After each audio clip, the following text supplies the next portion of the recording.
Hi everybody, it's Janet and welcome to my channel. Today I've got a pair of cards for you made with the new Art Impressions Laughline set. The one on the left is called Rockin and the one on the right is Lean Back. So today I'm going to show you an interactive card that will actually make the lady rock, and the one on the right is more simple but still a lot of fun, showing how to use this new set.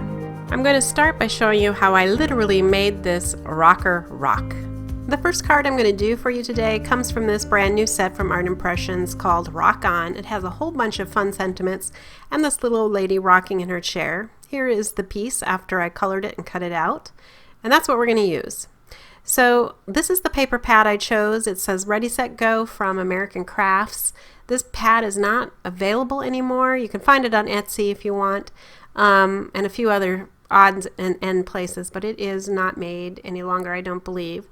So anyway, I just wanted to say though, pick, if you're going to do a card like this or any card and you want to use a lot of papers like I'm going to do here, just pick a paper pad and stick with it, because those colors, all the tones, they're all going to work great together.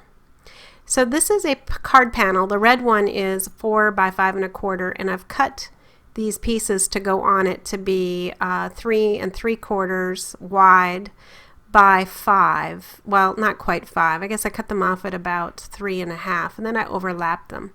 Now these two pieces are going to also go one on top of the other. This one is 2 1/2 inches and the green piece is 3 inches. And I made it this way because I wanted to put the sentiment on the right edge here. And you will see that in the next few pictures that I did do it. But in the end, I wasn't happy with it. And I'm going to cover that up and put a different sentiment on. But we'll see that in a few minutes. So this is the basic card layout that I'm going to use for this one. This is the card front. And I'm going to make this an interactive card with the woman rocking on it at the bottom. To make the interactive parts of this card, I'm going to use a My Favorite Things set called Twist and Turn, and here are the pieces that I'm going to be using. I've got a pull tab and 3 little arms and then 8 kind of washer looking things, all cut from cardstock. Now I use a heavy cardstock for this, 110 pound. If you were going to use 65 pound or lighter, you probably want to double up these pieces, cut them out twice and glue them together. But at the 110 it works pretty well. To begin constructing the mechanism that's going to make the lady rock, we need to take these 3 pieces and connect them together with 2 brads like I'm doing here. You can use small brads, that'll be fine, but you do need a mini brad for one of these holes, and I'll show you that as we get closer to it. But up to this point you create that kind of upside down U, and now you take 2 more brads and connect it to the pull tab, all the while testing it out, because you want to make sure that you haven't closed the brads so tightly that things won't move. So you can see it's very easily moving around. Now here's that mini brad, and you need a small enough brad head that it will go through this little washer piece. It's very important that that is the case, so I'm just pointing that out. The next thing I'm going to do is kind of figure out where I'm going to put the pull tab so that the mechanism will work and be placed in the right area. And now that I've kind of figured out where I'm going to put it, I used a pencil to mark where that hole is in that mechanism piece. I popped a hole in with a tool, and now I'm going to use the mini brad to attach this to the card back. So what you're looking at is kind of the inside of the card, and actually this is the card base, if you notice, that I'm doing this to. And now I pull the tab and make sure that everything is still operating and moving smoothly. The next step I'm going to do is to put in some of the double-sided foam tape.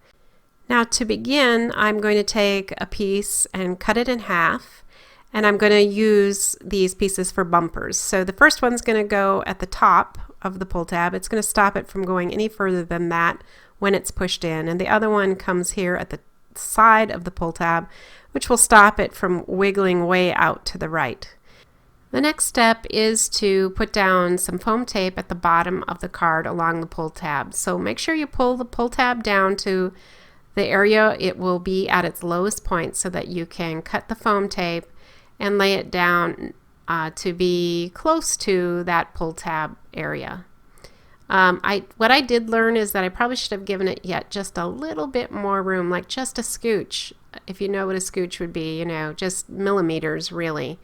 Because then it would move just slightly better. It still moves very nicely for me, but it would have been just ever so slightly better with a little more room. So lesson learned there.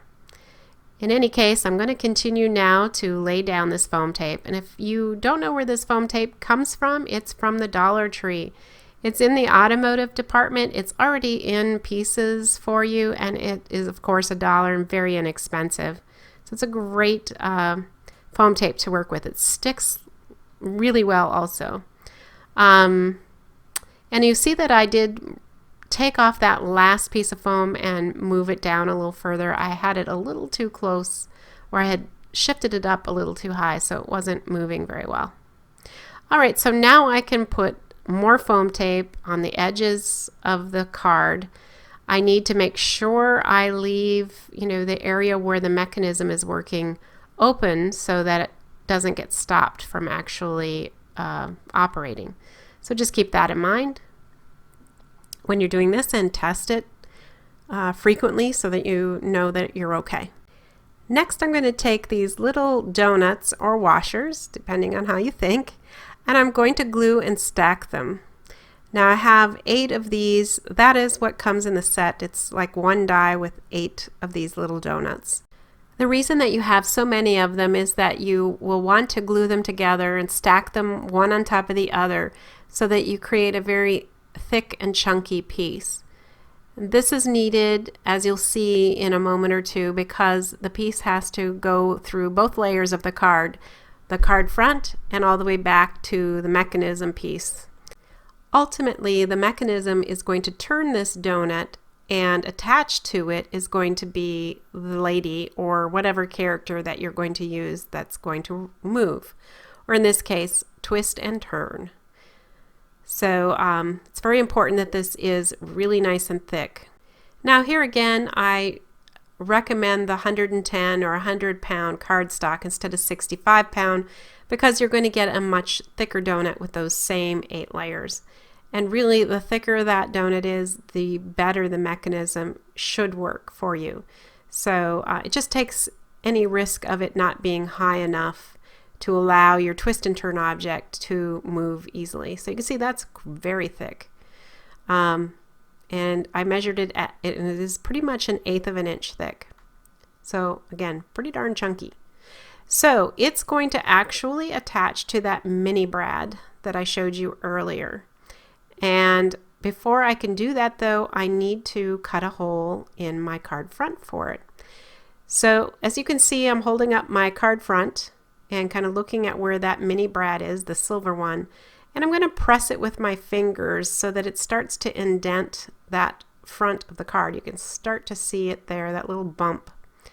The thicker your card front is going to be, the harder it will be to find the exact location of the brad. This has a lot of layers, 4 layers of cardstock, so I had to both use the indent and feeling with my fingers to figure out where that exactly was.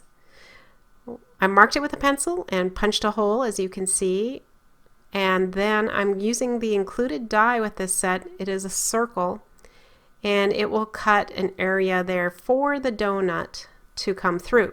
Now again, because I have such a high number of cardstocks here, it cut only through the first layer when I ran it through. I put the die back in place and ran it through a second time, and this time it went through all pieces. So I've got the hole that I need, and now you see why you need to know where that brad is, because you're trying to aim for the center of it.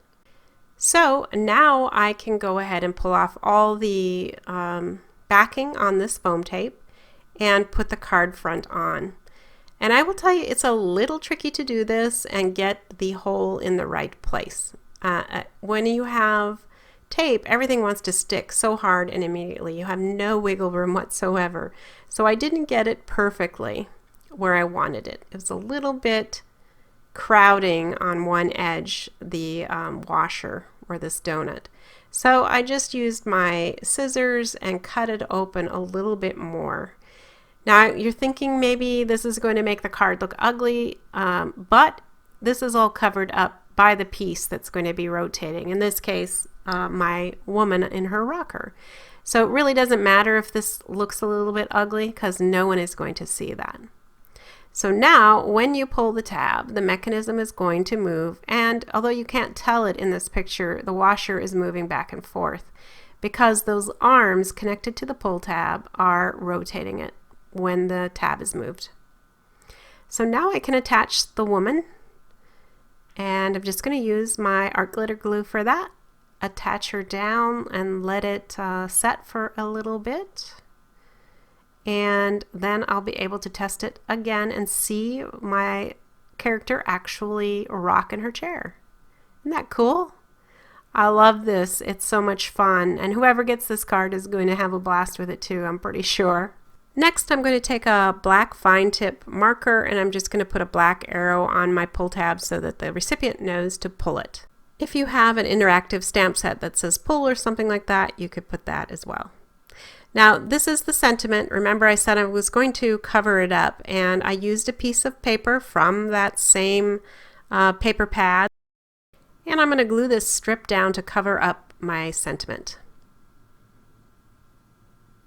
Next, I'm going to work on the main new sentiment that's going to go above the rocker. And this is cut from the hexagon double-stitched die set from Art Impressions. I love these hexagons. It is the second and third largest from the center, and this creates the mat. I just stamped on one of the sentiments that fit so well, "Happy Birthday, Rock On." So how fitting is that when we've got the lady rocking actually physically in her chair when you pull that tab. So this is really cute above the lady in her rocker, and I'm much happier with this than I was with the sentiment on the side. And when you pull it, voila, she's rocking on. I just love it. It's so much fun. Here's a quick close-up of that card one more time. So I'm going to start my next card for you. This is paper, again, coming from the same paper pad. This time I'm going to use the new Laughline set called Sit Back. So this is a gentleman this time in his trusty recliner. And I decided to color this recliner to look as much as possible as the plaid that my grandfather's chair was, as I remember it. It had that brown and gold plaid that I think was pretty popular in the 70s, and he used to have blue PJs like these too. So this is kind of an homage to my grandfather. So I used the second and third circle double stitch dies to create this landing spot for the man in his recliner. It's the perfect size, and I'll just mat that on gray. And then of course attach that circle to the bottom of the card. I'm going to put it more towards the bottom than in the middle and try to get that pretty well centered. Doesn't have to be perfect, but close. Once that's secure, I'm going to create my sentiment. I had stamped Recliner King. I thought that was very fitting there, and there's just a load of fun sentiments for the man as well. So anyway, this is the one I chose, and then I'm using some older Stampin' Up punches to create the sentiment.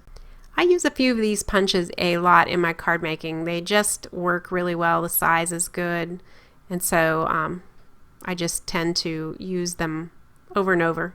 Makes it quick too. So I'm attaching the man in his recliner, just straight on glue, and also matting the Recliner King sentiment. And then I'm going to take some gray embroidery floss and just attach it to the back of my panel with some washi tape and wrap this around this card front. I don't know how many times I ended up doing it, maybe 6 total times. So here we go at 4, 5. Okay, so I wrapped it 5 times around, and I'm just making sure that seems like enough. And I'm going to put it in the center. So now that I feel okay about that, I'm going to cut the floss and then attach that end with another piece of washi tape. You could use Scotch tape for this too. I just had the washi tape handy, so. And then I can move the strings around so it meets in the center and spread them out a little bit for a little more texture and interest. And then I'm going to attach the sentiment with some foam tape right in the center of where those strands meet, which I think is a nice look. So now it's ready to be attached to my card base.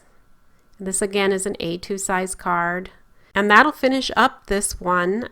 It's much more simple, but I think it's super cute as well. And it's so much fun to put together.